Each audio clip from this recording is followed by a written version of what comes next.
Main article. Since the beginning of human civilization, women have been the source of life and a symbol of creation. But in the early chapters of history, women have often been seen as victims of humiliation, neglect, and oppression. In the previous eras of the development of civilization, women's dignity was almost absent. They were seen as weak, helpless, and the property of men. The pitiful condition of women in the Jahili era. Before the advent of Islam, the condition of women in Arab society was very pitiful. That time was called the Jahili era, society immersed in ignorance, violence, and moral darkness. During that era, when a girl child was born, many people would bury her alive to cover their shame. Women had no inheritance. Marriages were held without the woman's consent, and she could even be inherited as property. In society, women meant weakness, and their place was in the shadow of men. Allah Almighty reminds us of the cruelty of that era in the Quran. And when the girl who was buried alive is asked, "For what crime was she killed?" Surah Takbir 8-9. This is a heartbreaking picture of that time, where humanity was imprisoned by the blind arrogance of patriarchy. The advent of Islam, light in the darkness. The advent of Islam occurred in the 7th century, and this advent was not only religious, but also the beginning of a human revolution. The Prophet Muhammad, peace be upon him, brought a message of justice to human society that returned women to their true dignity. O mankind, we have created you from a male and a female. Surah Al-Hujurat 49, Banding 13. This verse contains the essence of Islam's philosophy of women. Human dignity is not based on gender, but on piety. Women's rights and dignity in Islam. 1. Right to life.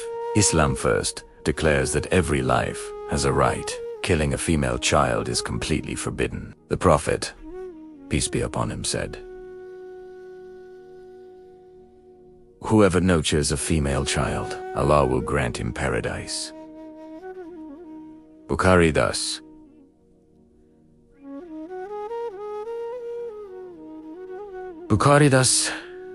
Islam declares the birth of a female child, not as a curse, but as a blessing. 2. Right to education. Islam has made education compulsory for both men and women. Acquiring knowledge is obligatory upon every Muslim man and woman. Ibn Majah. This proves that Islam encourages the intellectual development of women. 3. Freedom and consent in marriage. Islam has not declared any marriage valid without the consent of the woman. The Prophet, peace be upon him, said, "The marriage of a woman is not valid without her consent." This is a clear example of establishing women's freedom and self-respect. 4. Property and economic rights. Islam has allowed women to own property and do business freely. The first Muslim woman, Khadija Ra, was a successful businesswoman and the first benefactor and companion of the Prophet PBUH. 5. Family dignity and the superiority of motherhood. The Prophet PBUH said, "Be kind to your mother." The companion asked, "Then?" The Prophet PBUH said 3 times, "Your mother."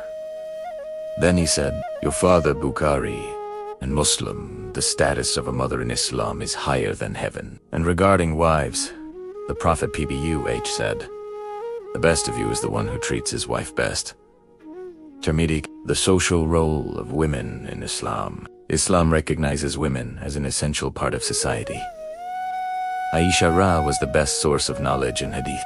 Salama Ra was the advisor of the Prophet PB. Nusayba bint Khabe Ra stood by the Prophet in battle and protected him. That is, women are not only housewives in Islamic society, but also leaders, teachers, intellectuals, and warriors. Islam. The revolution of women's honor.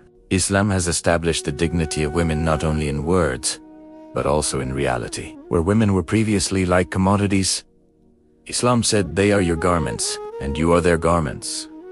Surah Al-Baqarah 2:187. That is, women and men are protectors of each other, a reflection of dignity. This concept is an outstanding change in human history. Conclusion.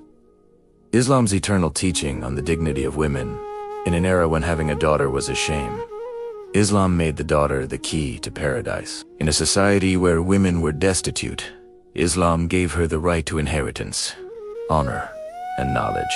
In a society where women were silent, Islam made them the voice of society. Even today, when the world suffers from various exploitation, discrimination, and abuse in the name of women, this teaching of Islam says only one thing: women are not a weakness. Women are the strength of humanity.